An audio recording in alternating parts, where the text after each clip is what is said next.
Bismillahirrahmanirrahim. Welcome to the design and analysis of algorithm course in lecture number 21. पिछले lecture में हम chain matrix multiplication को हमने dynamic programming में introduce किया था और वो जो डिवाइड एंड कॉन्कर और ब्रूट फोर्स टेक्निक हमने उससे पिछले लेक्चर में देखी थी कि उसमें प्रॉब्लम्स आ रही थी। वो हमने कहा कि जो हमारी डायनेमिक प्रॉब्लम है उसके अंदर हमने उसको रिज़ॉल्व कर लिया था।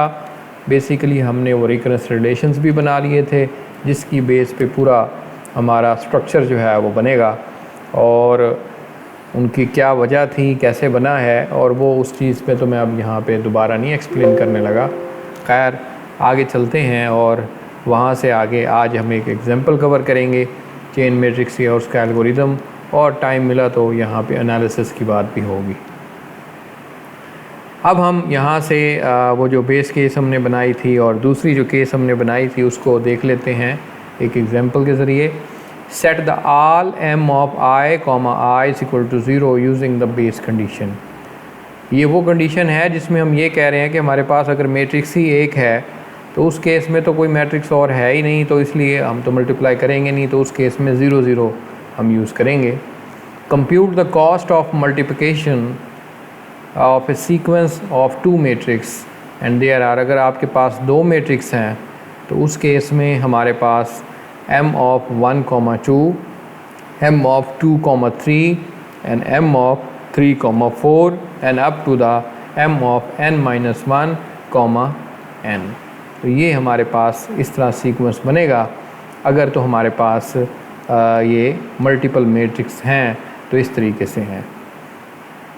अगर तो हमारे पास इसको हम पहले को लेते हैं तो हम बनेगा m of 1, 2 for example is m of 1, 2 is equal to m of 1, 1 plus m of 2, 2 plus p of 0 dot p of 1 and p of 2।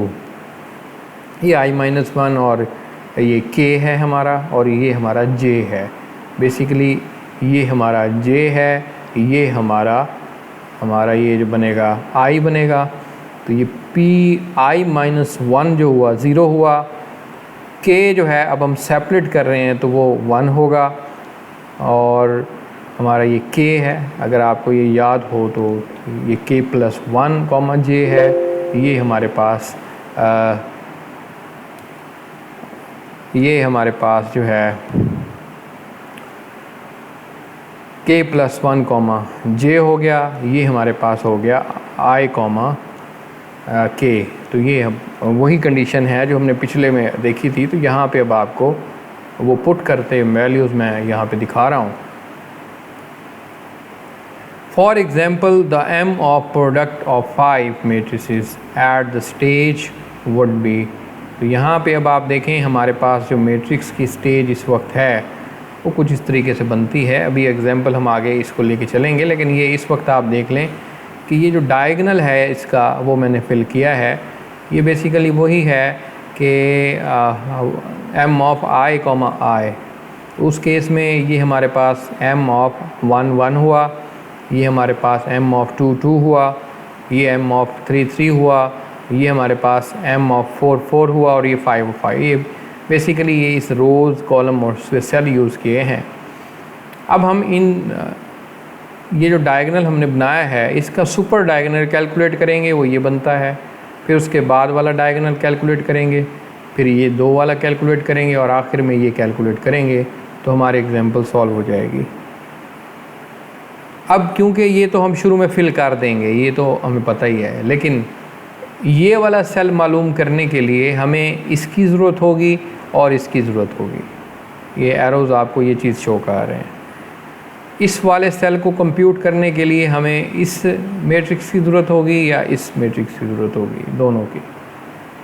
इस वाले सेल को कंप्यूट करने के लिए ये और ये चाहिए, और फाइनली इस वाले मैट्रिक्स को कवर करने के लिए ये और ये चाहिए।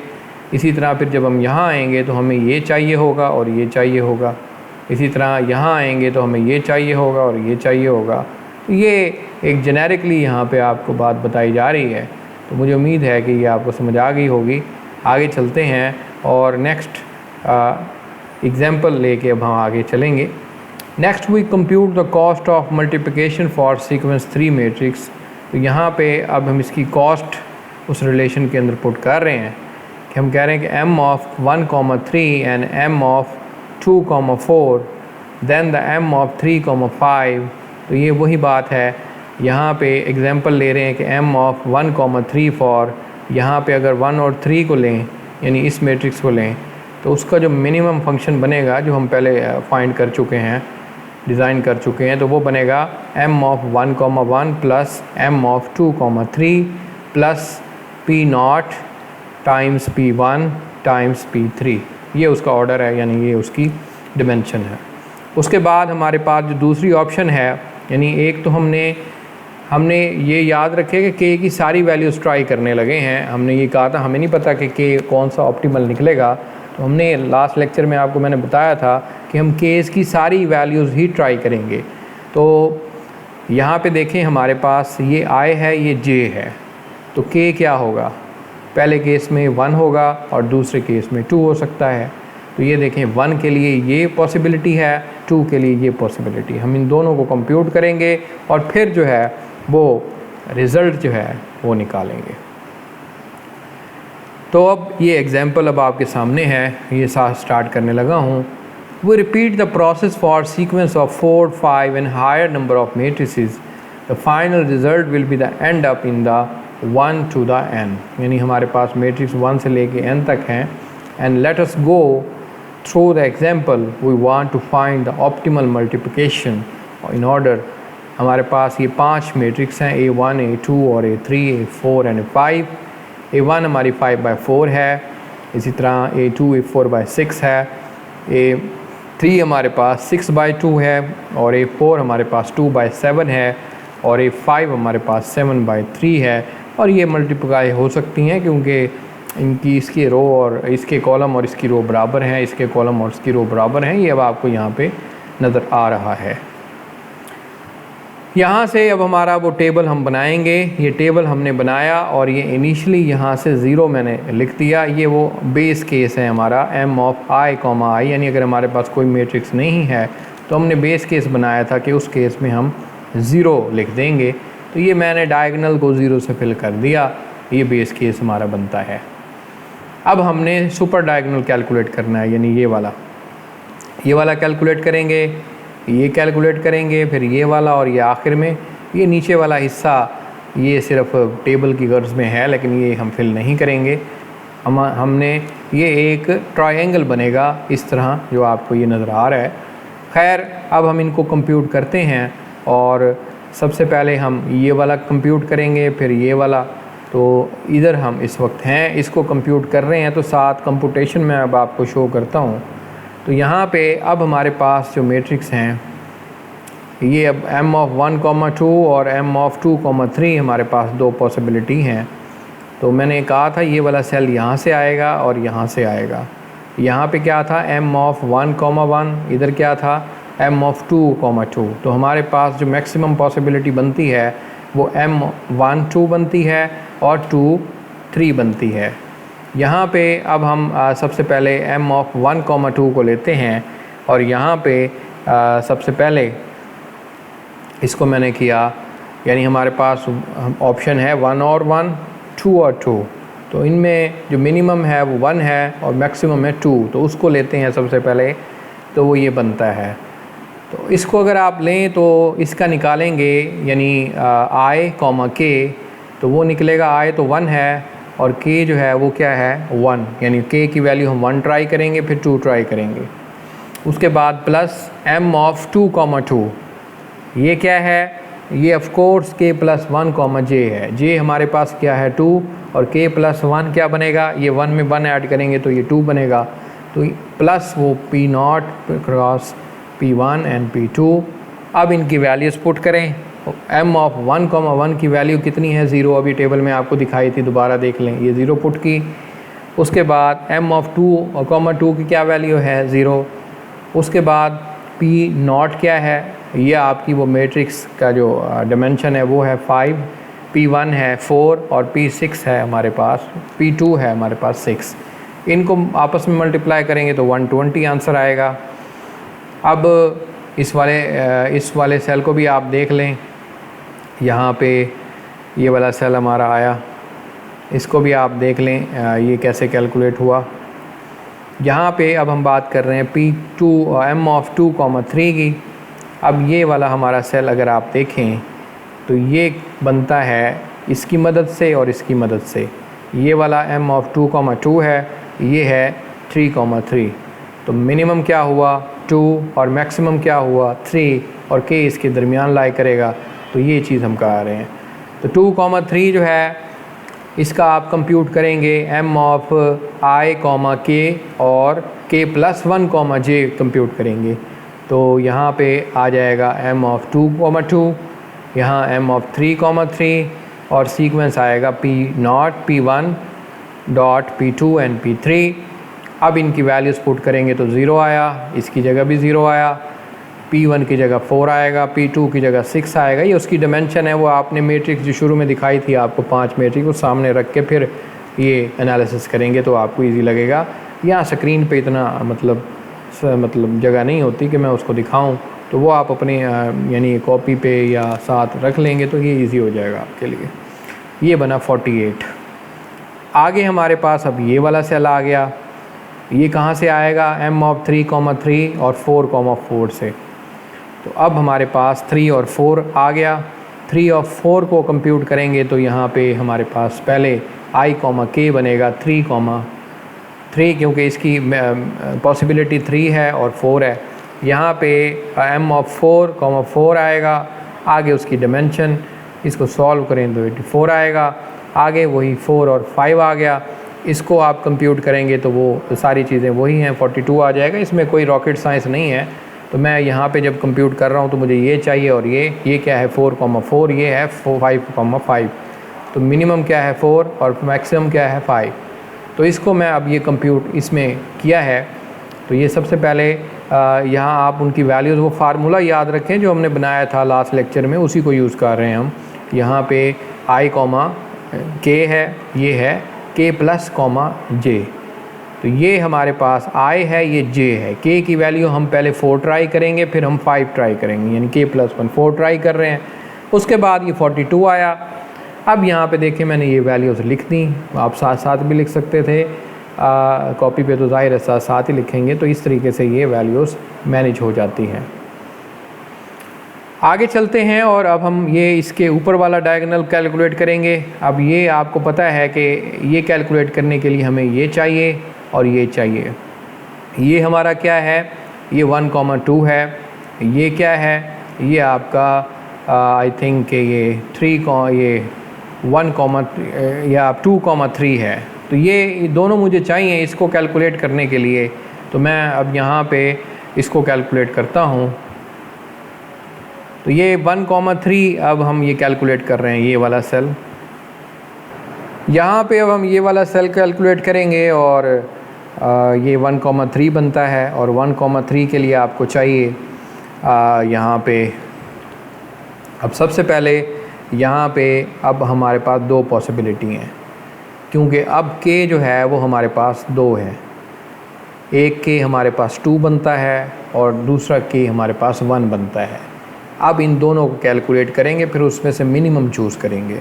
यहाँ पे अब 2 पॉसिबिलिटीज़ हैं। पहले में तो 1 थी, वो तो हमने फिल कर दिया। यहाँ पे अब हम 1,3 लेंगे तो ये बनेगा हमारे पास 1,1, ये 2,3। अब मैं आपको ये बार बार कह रहा हूँ, ये बन रहा है K, यानी I to K हम जा रहे हैं। K को सबसे पहले 1 पे ट्राई करेंगे, यहाँ पे 2 पे ट्राई कर रहे हैं। तो 1 पे जब ट्राई करेंगे तो हमारे पास इक्वेशन जो बनेगी M of 1,1 plus M of 2,3 plus P0 times P1 and times P3। इनकी वैल्यूज़ फिल करें। यहाँ पे M,1 जो है इसकी वैल्यू तो 0 बनेगी। 2,3 अभी हम फाइंड करके आए हैं, पीछे देखें मैं आपको दिखाऊँ, ये देखें ये रहा 2,3 48। अब हमने दोबारा उसको कैलकुलेट नहीं करना, हमने उसको पहले कैलकुलेट कर लिया तो उसकी जगह 48 लिखा है मैंने, समझ आ गई।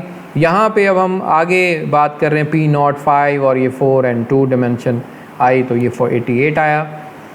अब हम k की वैल्यू यहाँ पे 1 ट्राई की थी, अब हम k की वैल्यू 2 ट्राई करेंगे।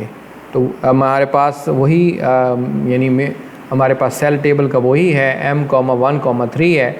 यहाँ पे अब हमने किया ये है कि यहाँ पे बस 2 कर दिया है, तो k हमारे पास 2 है, ये k + 1 3 हुआ, ये j हमारा 3 है। तो ये इसको हम ट्राई करेंगे। 1,2 हम ऑलरेडी कैलकुलेट करके आए हैं, अगर आप पीछे जाएं तो आपको नज़र आ जाएगा, तो वो 120 था। m3,3 0 आया, बाकी इनकी डिमेंशंस आई 5 × 6 5 2 तो 180 आया। अब हमने करना ये है कि इन दोनों में से एक वैल्यूज़ को हम याद रखेंगे, यानी वो जो मिनिमम है, मिनिमम हमें ये मिल रही है, तो फिर ये वाली वैल्यू यानी k इसमें 1 है, ये वाली वैल्यू ऑप्टिमम या मिनिमम वैल्यू है, इसको हम मैट्रिक्स में स्टोर करेंगे। और ये याद भी रखेंगे कि उस वक्त k क्या था, उस वक्त 1k था, k की वैल्यू क्या थी और उस केस में ऑप्टिमम वैल्यू क्या आई थी, वो 88 आई थी। तो ये आपने याद रखना है। ये हम आगे एल्गोरिदम देखेंगे सूडो कोड की फॉर्म में, उसमें भी ये चीज़ इम्प्लीमेंट हो रही है। अब हमारे पास नेक्स्ट जो सेल आ गया वो आ गया 2,4, यानी उससे आगे वाला जो डायगोनल है। तो ये अब हम इसकी भी 2 पॉसिबिलिटी हैं, क्योंकि इसमें आप देखें कि हमारे पास k 2 भी हो सकता है और 3 भी हो सकता है। सबसे पहले 2 के साथ अगर आप इसको हल करोगे तो ये 0 आ जाएगा, इसकी जगह 84 हम पहले कैलकुलेट कर आए हैं 3,4 में, और इनकी वैल्यूज़ 252 आ जाती है।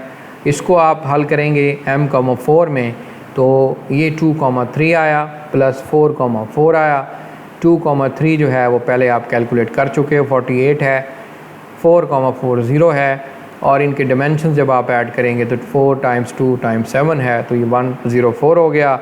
यहाँ पे अब हम कौन सा कॉम्बिनेशन ट्राई करेंगे? ऑफ कोर्स ये नीचे वाला, यानी जहाँ पे k की वैल्यू 3 है वो हम ट्राई करेंगे। 2 वाले ये हायर वे ऑपरेशंस हो रहे हैं, तो हमने कॉस्ट देखनी होती है। यहाँ पे ऑप्टिमम हमें जो मिल रही है वो k की वैल्यू 3 ट्राई करने से मिल रही है, तो ये भी हम याद रखेंगे, ये 104। आगे चलें तो 3,5 को कैलकुलेट कर लें।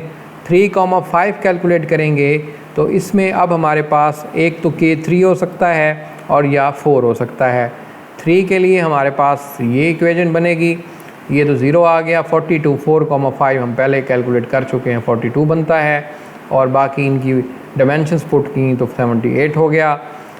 k की वैल्यू अगर 4 ट्राई करें तो यहाँ पे अब हमारे पास 3,5 और 3,4 प्लस m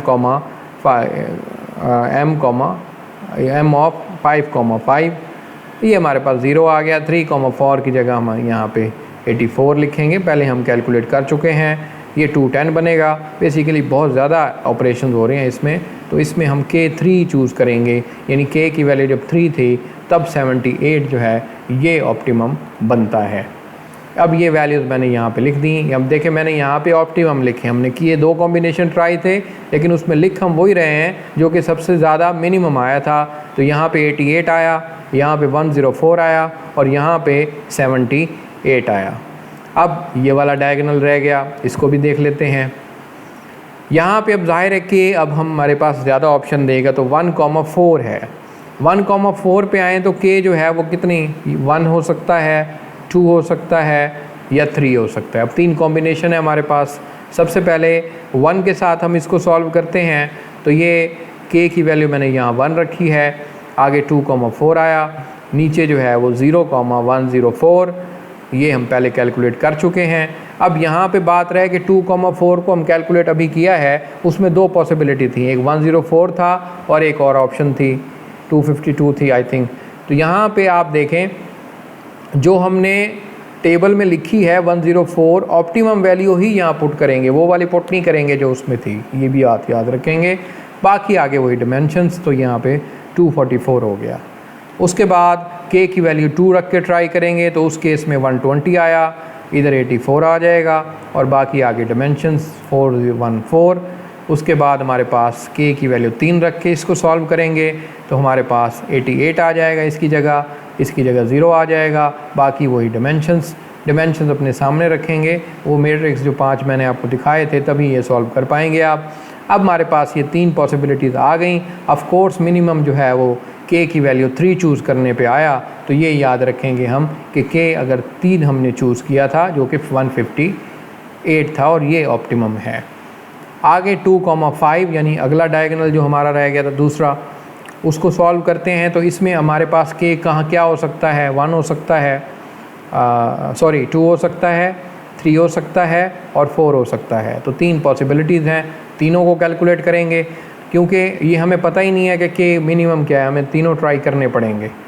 तो यहाँ पे k हमने 2 रखा तो उसकी जो इक्वेशन यानी फाइनलाइज हुई 2,2 इसकी जगह 0 आ गया, 3,5 78 है, पहले कैलकुलेट कर चुके हैं हम, तो टोटल 150 आ जाएगा डायमेंशन पुट करने के बाद। उसके बाद हम 2,5 यानी 3 की वैल्यू k की वैल्यू 3 रख के पुट करेंगे, तो उसके बाद हमारे पास 48 आ जाएगा और फिर 42 आ जाएगा। ये ऑलरेडी हमने कैलकुलेट किया, जस्ट उनकी वैल्यूज़ पुट कर रहे हैं और बाकी डायमेंशंस को 114 आ गया।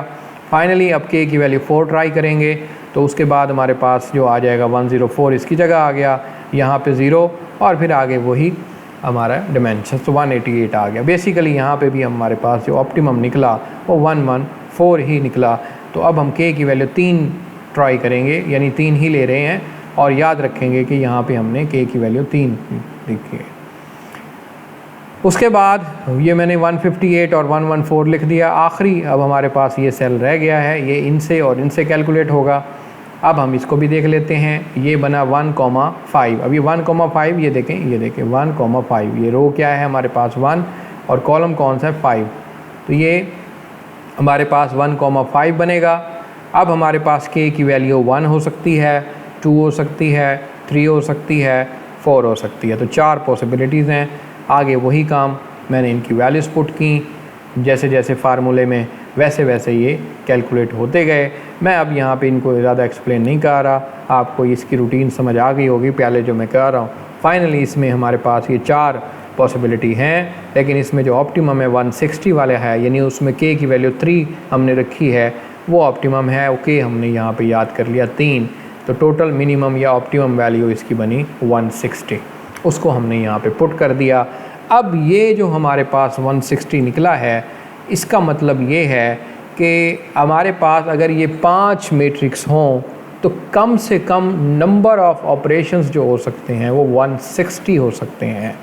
ये अब देखें कि सिस्टमेटिकली हमने फाइंड कर लिया कि कम से कम, इससे और कम नहीं हो सकते, 160 मिनिमम है। लेकिन पहले हमें नहीं पता था, इवन कि हम यहाँ k की वैल्यू भी डिफरेंट ट्राई कर रहे थे, तो वहाँ पे भी हमें नहीं पता था।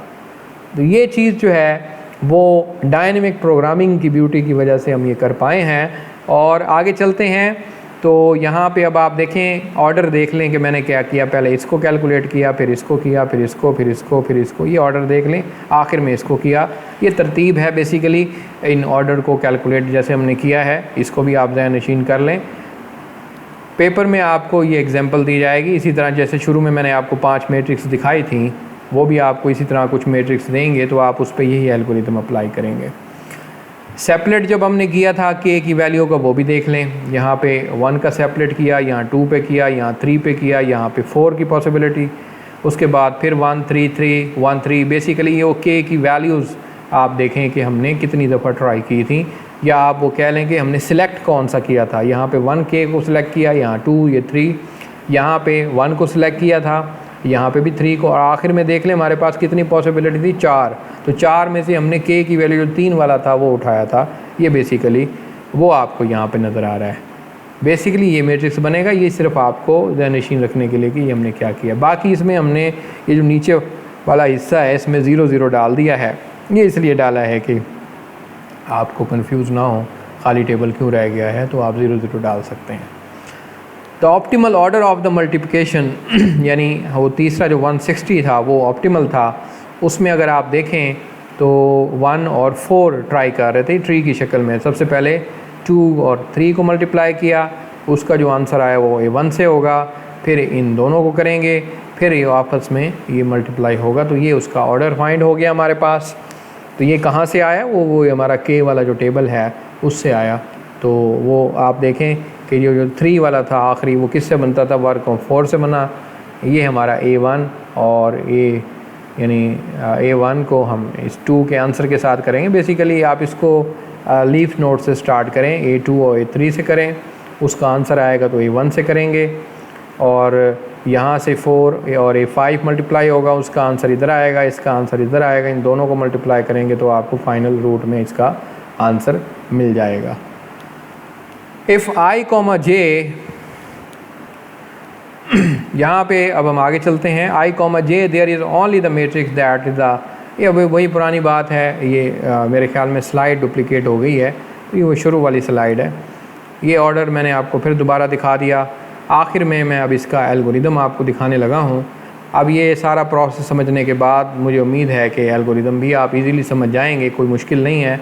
यहाँ पे वही मैट्रिक्स चेन, इसको हम P और N दे रहे हैं, और पहला लूप लग रहा है जो कि 1 थ्रू N जाता है। क्यों जाता है आपको पता है कि हमारी मैट्रिक्स 1 से लेके N तक जाएंगी। उसके बाद हम कर ये रहे हैं M ऑफ I, ये बेस केस हमारा, उसको 0 पे सेट कर रहे हैं। कैसे कर रहे हैं अभी हमने किया है। उसके बाद हम एक और लूप लगा रहे हैं L और is equal to 2 to N, यानी ये भी एक लूप है जो कि 2 से N तक जाता है। बेसिकली ये वो उसके डायमेंशंस को कंट्रोल करने के लिए, या वो आपको K की वैल्यू डिफरेंट जो हम ट्राई करते थे उसको ये कंट्रोल कर रहा है। क्योंकि हमारे पास अगर मैट्रिक्स 2 होंगी तभी हम चलाएंगे तो ये 2 से आगे जाएगा, 1 है तो फिर तो ये 0 ही होगा ना, क्योंकि उस वक्त एक ही मैट्रिक्स है। उसके बाद हम एक और लूप चला रहे हैं। बेसिकली ये सारे नेस्टेड लूप हैं। इस लूप के अंदर जो है वो ये वाला लूप है, इसके अंदर फिर ये वाला लूप है, एंड उसके बाद ये हमारा लूप जो जा रहा है वो I is equal to 1 N minus L plus 1 तक जा रहा है। हम कर ये रहे हैं कि J को I को सेट कर रहे हैं प्लस L माइनस 1। यहाँ पे अब I, J उसको हमने यहाँ पे, ये इसका बकिया हिस्सा है basically, M of I, 1 J into 1, उसके बाद for K through J minus 1 तक ये लूप जा रहा है। तो ये सारी चीज़ें हैं, बाकी हम वही कर रहे हैं। अगर आप इसको स्टेप बाय स्टेप देखेंगे उस हवाले से तो ये आपको डिफ़िकल्ट नहीं लगेगा। आगे हम यानी 8वें स्टेप के बाद जो नामा है उसमें कर ये रहे हैं, एक टेम्परेरी T वेरिएबल बना रहे हैं।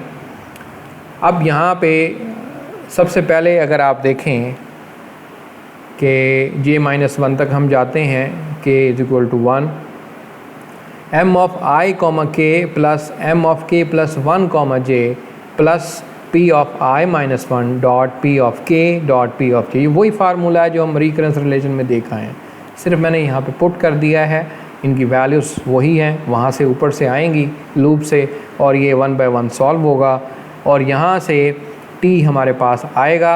अब हम उस T को चेक करेंगे कि T is less than M of I, J।